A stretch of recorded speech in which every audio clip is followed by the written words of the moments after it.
یہ بھائی کا سوال ہے جی، مکے اور مدینے کی حفاظت کے لیے فرشتے مقرر ہیں، پھر بھی یہ مکہ والا حادثہ ہو گیا ہے،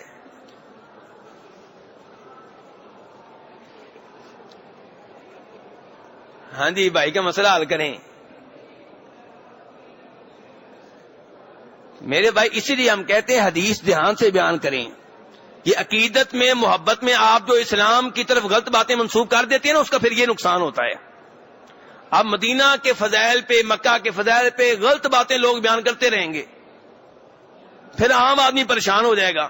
اس بھائی نے سوال کر لیا، کئی لوگوں کے دلوں میں یہ سوال ہوگا لیکن وہ سوال کرنے سے ڈر رہے ہوں گے۔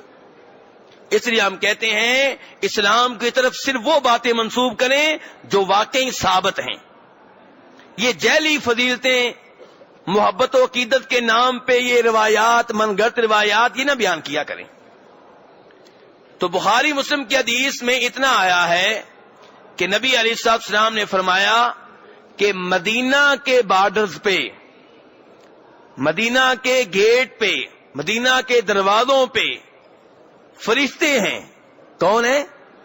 کیا کام ہے یہ بھی بتا دیا کہ وہ مدینہ میں دجال کو داخل نہیں ہونے دیں گے اور طاعون کی بیماری کو داخل نہیں ہونے دیں گے۔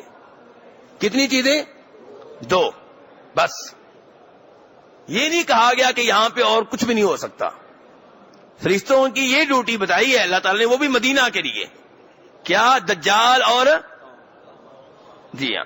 اور مکہ کے بارے میں ایک روایت آئی ہے، میں اس کے بارے میں فی الحال یہ نہیں کہہ سکتا کہ کس قدر قابل اعتبار ہے، تو وہاں بھی اس روایت میں بھی دو ہی چیزیں آئی ہیں۔